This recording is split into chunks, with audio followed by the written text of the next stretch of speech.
欢迎来到新兴消息频道，请订阅频道，所以大家不要错过当天最热门的新闻。我们今天的时事通讯包括以下内容：白鹿北上结局太好哭，观众集体在线催更，跪求原班人马拍续集。北上大结局，观众炸锅了，哭着喊不准走。续集这玩意是蜜糖还是砒霜？啥？感叹号！这就完啦！我那些运河边的水灵少年们，以后上哪看去？社交媒体上那叫一个鬼哭狼嚎，哀鸿遍野。现象级大剧北上就这么猝不及防地落幕了，留下无数观众在那儿捶胸顿足，哭天抢的，简直比失恋还难受。这感觉就像你刚磕上一对绝世 CP， 正准备为他们的爱情摇旗呐喊呢，结果人家直接 BE 了，连个招呼都不打，你说憋不憋屈？想当初北上那可是横空出世，气势汹汹，直接屠榜，剧情那叫一个抓人，演员那叫一个给劲，再加上运河文化的厚重底蕴，啧，简直是老少咸宜，男女通吃。那段时间，谁要是不追北上，都不好意思跟人打招呼，感觉自己跟时代脱节了似的。可这甜蜜的日子，终究还是短暂的。大结局一出，观众们瞬间化身柠檬精，酸溜溜地表达着各种不舍，那话里话外都透着一股子幽怨。有人说北上啊，就像我的老铁，陪我走过了一段难忘的岁月。还有人说，剧里的那些角色就跟活生生的人一样，他们的喜怒哀乐我都感同身受。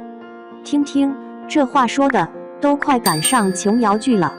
一部剧能把观众的情感撩拨到这种程度，也算是值了。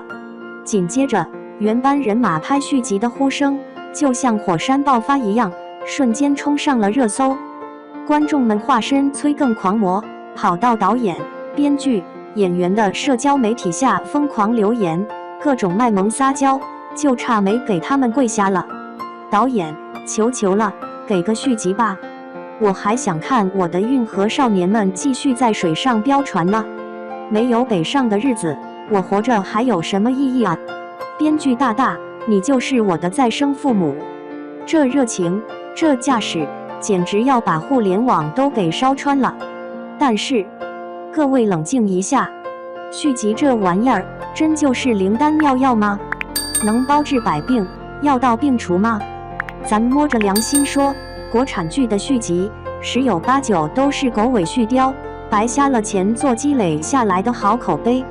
多少经典之作就这么被续集给毁了，简直让人心疼的想抽自己2巴掌。为啥？原因很简单，第一部太优秀了，续集压力山大啊。第一部已经把故事讲得透透的，人物也塑造得入木三分了，续集你还能玩出什么新花样？你还能怎么突破？怎么创新？怎么才能不让观众觉得你是在炒冷饭、骗钱呢？更何况原班人马重聚，那可不是一件容易的事儿。演员档期不好协调，片酬谈不拢，剧本质量不过关，哪个环节出了问题，都可能导致续集难产，甚至彻底变味儿。就拿隔壁老王家的 XX 传来说吧，第一部火得一塌糊涂，结果第二部换了主角，改了剧情，直接扑街。观众们纷纷表示，这哪是 XX 传啊，这明明是 XX 历险记。所以说，面对观众们求续集的呼声，剧方估计也是心里没底，如履薄冰，生怕一不小心就掉进坑里。当然，如果北上的续集真的能够立项，并且保持原班人马，精良制作，也不是完全没有成功的希望。毕竟，观众们对这部剧的爱，那是杠杠的，绝对不是说说而已。只不过，这份爱也像一把双刃剑，期待值越高，失望值也越大。万一续集拍砸了，那可就不仅仅是毁了一部剧，更是伤了观众的心，那罪过可就大了。与其在那儿苦苦等待续集，不如咱们换个思路，重温经典，把北上的每一帧画面、每一句台词都仔仔细细地品味一遍，说不定在重温的过程中，咱们还能发现更多隐藏的彩蛋、更深刻的含义呢。就像我一个资深剧迷朋友说的那样，好的电视剧就像一杯陈年老酒，越品越有味道，而且每次品都有新的感受。再说了，重温经典也是一种情感的寄托。当我们再次看到那些熟悉的角色，听到那些熟悉的旋律，心里会涌起一股暖流，仿佛又回到了那个追剧的夏天，回到了那段充满欢笑和泪水的日子。当然啦，如果北上的剧方真的铁了心要拍续集，作为观众，咱们也只能选择相信，默默祈祷它能够超越前作，再创辉煌。但是，在期待的同时，咱们也要做好最坏的打算。续集这玩意儿，说不定是蜜糖，也说不定是砒霜，不到入口的那一刻，谁也说不准。所以，各位看官，你们觉得北上应该拍续集吗？如果拍续集，你最想看到什么样的剧情？2. 于正力挺白鹿新剧收视垫底，白夜播放量暴跌60%，引演技争议。3月28日，于正发文称：“我不太愿意成长，对于我来说，事与愿违就是上天对我能否坚持的考验。分道扬镳就是消耗我的人离开，使我变得更好。”有网友说：“白鹿扑了，陈都灵赢麻了。”于正回应：“想象力这个东西真好。”舆情风暴，从开播爆款到收视跳水的魔幻曲线。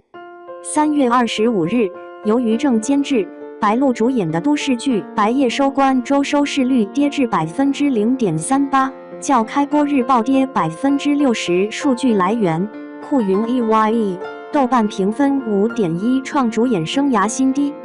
于正在微博发文回应：“市场需要时间理解创新，演员突破不该被数据绑架。”该言论12小时内获23万转发，形成捧杀式力挺等争议话题。关键争议点：流量演员转型的3重困境。唯独白夜表现白鹿过往剧集均值，收视率峰值1.2%，谷底0.38%，酷云明安如梦平均1.6%。口碑评分豆瓣5.1， 45亿星，差评周生如故7.4。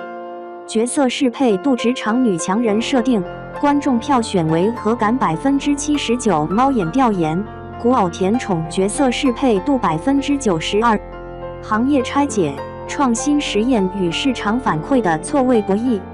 创作理念：于正宣称采用无滤镜拍摄加职场暗黑叙事，但73%观众反馈职场戏悬浮，感情线突兀。微博剧评抽样。排播策略：芒果 TV 会员抢先看结局，导致盗版流出，正片收官周点播量下滑42%。云和数据。演技争议：白鹿哭戏特写镜头在 B 站获327万播放，弹幕关键词用力过猛占比61%。转型启示录：流量演员的破圈方法论。人设匹配原则：杨幂暴风眼，赵丽颖风吹半夏。成功案例显示，现代剧转型需保留30%既往形象特质。